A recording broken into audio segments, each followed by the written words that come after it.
Have you ever sat at your desk, looked around at your corporate office or your remote dashboard, and felt a creeping sense of dread? A feeling that despite the buzzwords, the corporate perks, and the metrics, something is deeply, fundamentally wrong. When we feel burned out, anxious, or completely miserable at work, we are told to practice mindfulness, download a meditation app, or adjust our mindset. The solution is simple.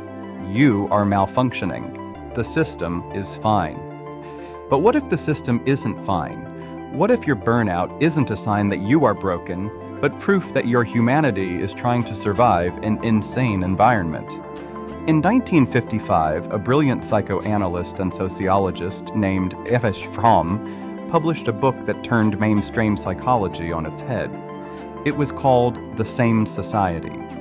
Fromm's core premise, rooted in humanistic psychoanalysis, was radical. He argued that an entire society can be mentally ill. He argued that modern industrial capitalism breeds a specific kind of madness, and that being well adjusted to a sick society is actually its own form of pathology. A truly sane society, Fromm argued, is one that actively helps humans fulfill their core psychological and existential needs productively. It is a society that prioritizes being over having or using. But our modern world does the exact opposite. Today, Fromm's prophecies have reached their absolute zenith.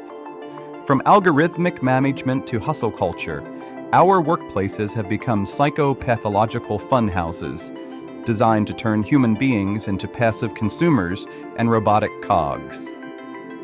In this video, we are going to look at the utter psychopathology that plagues modern organizations through the lens of Erich Fromm. We'll explore why our workplaces create complete misery, how things became people and people became things, and why, according to Fromm, the sane worker might actually be the sickest one of all. To understand Fromm's diagnosis, we first have to understand what he called Pathology of Normalcy. According to Fromm, traditional psychiatry looks at an individual and asks, can this person hold down a job? Does this person fit into society? If the answer is yes, they are labeled sane. But Fromm rejected this completely. He argued for something he termed the madness of millions. He identified what he called a socially patterned defect. A socially patterned defect occurs when an entire culture or organization breeds a specific psychological flaw and then rewards it. Because everyone around you is doing it, the defect doesn't feel like a sickness. It feels normal. It gets praised as a virtue. Think about modern corporate culture. We praise the grind. We honor the person who answers emails at midnight. We celebrate the executive who ruthlessly cuts 10% of the workforce to optimize profit margins. In Fromm's view, these aren't signs of leadership or dedication. They are socially patterned defects. They are symptoms of a collective neurosis that has been normalized. But why does this normalization make us feel so profoundly miserable? Fromm explained that as human beings evolved, they broke away from their original instinctual unity with nature. We develop unique existential needs. We cannot survive mentally without fulfilling them. Fromm identified 5 basic human needs required for sanity, and when you look at the modern workplace, it functions like an existential meat grinder designed to starve or distort every single one of them. First, there is relatedness, the necessity to unite with other living beings. Productive relatedness means love, which preserves your individual integrity. But modern organizations force us into destructive, symbiotic relationships of dominance and submission, or reduce human connection to transactional networking and office politics. Second is transcendence, the urge to rise above the role of a passive creature. We can transcend productively by creating art, ideas, and impact. But when work is meaningless, humans transcend destructively through workplace malice, corporate sabotage, or systemic cruelty. Third is rootedness, the need for a sense of belonging and kinship in the world, found in universal human solidarity. The corporate world replaces this with a hyper-provincial corporate tribalism, forced loyalty to a brand or insular team, which isolates us from broader humanity. Fourth is a frame of orientation and devotion, a map to make sense of the world and an object of devotion to give life direction. Today, the quarterly financial report is our map, and maximizing shareholder value is our God. Finally, there is the sense of identity, the desperate need to be aware of oneself as a distinct, unique entity. A sane society allows you to say, "I am I," but an insane society forces you to say, "I am who you want me to be." To survive this existential starvation, the modern corporate citizen undergoes what Fromm called Automaton conformity. We erase our actual idiosyncratic selves. We adopt a prefabricated corporate persona, blending seamlessly into the cubicle walls or the computer grid. We are sane by corporate standards, but internally, our human potential is entirely stifled. How does this automaton conformity impact who we are? It alters what Fromm called our social character. A society's economic structure shapes the psychic energy of its citizens so that they want to do what they have to do to keep the economic system running. For modern capitalism to function, it requires a very specific social character. People who want to consume continuously, and people who can operate smoothly in highly disciplined, bureaucratic environments. This economic demand has bred a distinct modern social character type, the marketing orientation. In previous eras, people defined themselves by what they did or what they made, the hoarding or exploitative characters of early capitalism. But in a hyper-bureaucratic, market-driven society, human beings begin to view themselves and others as commodities to be bought, sold, and traded on the personality market. As Fromm observed, individuals experience themselves as both the seller of the commodity and the commodity to be sold. Your self-esteem no longer depends on your intrinsic value as a human being, or even your actual skills. It depends entirely on your saleability. Think about how prophetic this is. Long before social media, personal branding, and the gig economy, Fromm saw that workers would be forced to treat their own personalities as products. In the modern workplace, it is rarely enough just to do your job well. You have to sell the personality package. You must be cheerful, endlessly adaptable, hyper-enthusiastic about corporate initiatives, and entirely malleable. You aren't valued for your deep, unshakable convictions. You are valued for having no convictions that can't be rewritten by a corporate pivot.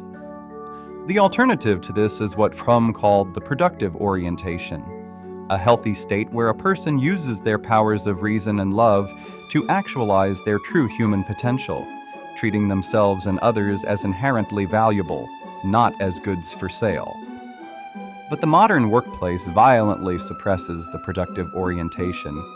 The source of complete misery here is a total loss of identity. When your self-worth is tethered to a fluctuating market value, when you are only good if your boss or your metrics say that you are marketable, you lose touch with who you actually are. You are plagued by a constant, quiet anxiety. Is my brand working? Am I selling well enough? When the self becomes a commodity, the soul becomes a warehouse of unsold goods.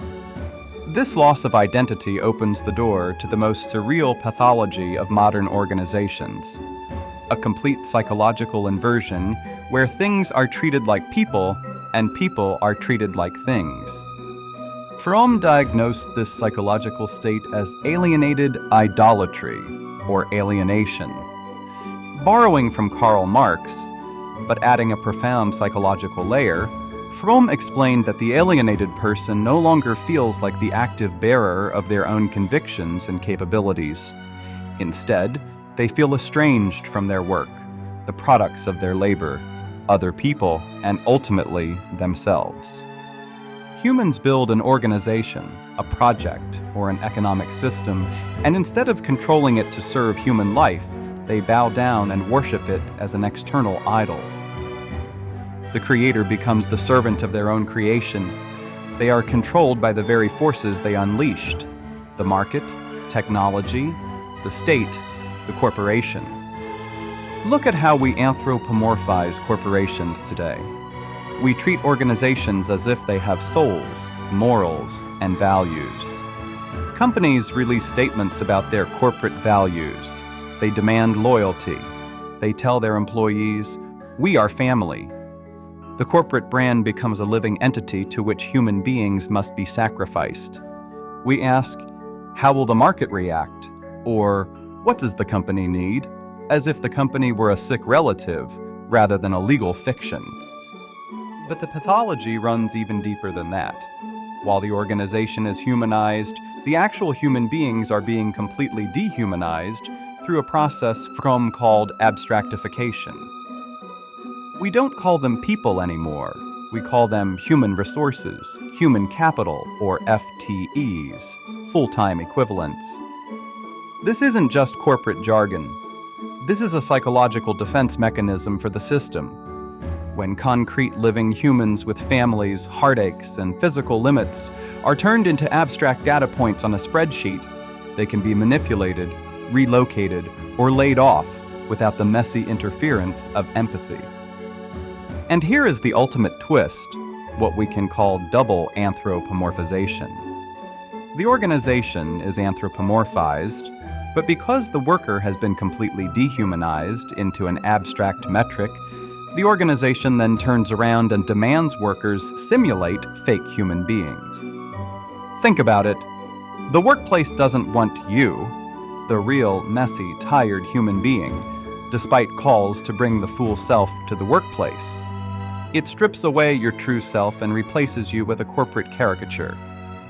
You are expected to act like an idealized, human-like object, a robot that can simulate empathy on cue, project forced enthusiasm, and maintain a perfectly polished, personal brand without ever getting tired, angry, or sick. You are no longer a real human being in the eyes of the organization. You are a tool that has been granted a fake corporate personality to perform a corporate role. This gives rise to what anthropologist David Graeber called bullshit jobs, entirely meaningless corporate roles that serve no human purpose, but exist purely to keep the bureaucratic machine running. Fromm argued that humans have an inherent psychological need for meaningful productivity, for true craft and impact. Forcing an anthropomorphized, dehumanized worker to spend 40 hours or more a week performing meaningless rituals under digital surveillance is a form of profound structural cruelty. It is the definition of deep psychological alienation. You might wonder, if this system is so miserable, why do we tolerate it? Why don't we revolt? Fromm answered this by diagnosing the changing nature of power. In the past, authority was overt. There was a cruel feudal lord, a tyrant, or a visible factory boss. You knew who the oppressor was, which meant you knew whom to fight. But in the modern organization, overt authority has been replaced by what Fromm called anonymous authority. It wears no uniform. It has no single face. It operates under the guise of common sense, science, market forces, or psychological wellness. It doesn't command you, it suggests. It uses phrases like, "It would be great if you could look at this over the weekend," or, "We want you to own your career." Because we don't have a boss explicitly holding a whip over us, and because we have corporate perks like unlimited PTO, casual Fridays, and office ping pong tables, we feel free.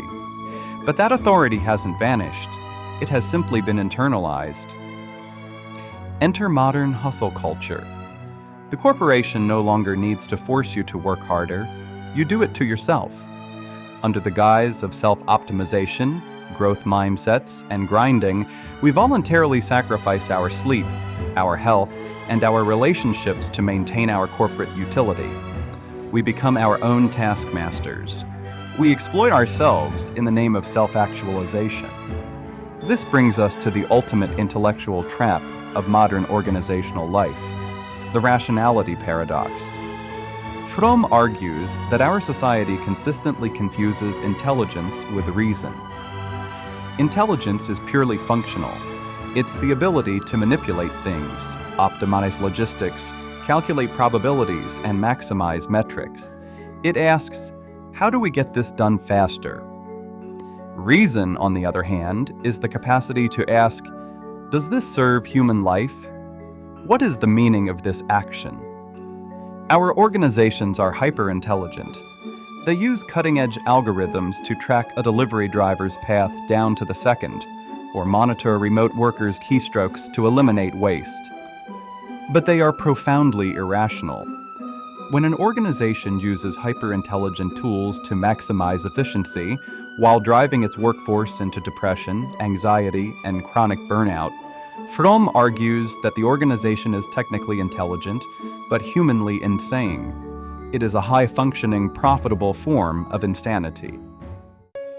If you are currently experiencing burnout, disillusionment, or absolute misery with your workplace, Fromm's work offers a comforting, if dark, validation. Your misery is not an individual failure. It cannot be solved alone by a better corporate attitude. Fromm believed that the path to a genuinely sane society requires us to stop trying to adjust ourselves to a sick system. We have to stop measuring our human worth by our market value or our social media engagement. We have to stop treating organizations like idols to be served and start demanding that our workplaces serve human life.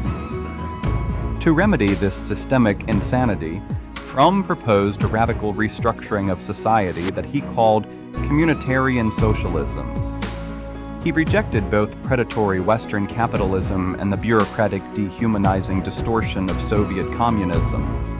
Instead, he envisioned a world of decentralized industrial management, active worker participation, and a profound cultural shift that places human dignity over material wealth. It means redesigning our workplaces around co-management, small-scale community cooperation, and economic systems built for the psychological development of humanity. True sanity begins with a refusal to believe that your value as a human being is identical to your utility as an employee. The next time you feel like you don't fit into the organizational mold, remember Fromm. In a world that rewards automation and conformity, the person who still feels the pain is the only one left who is truly alive.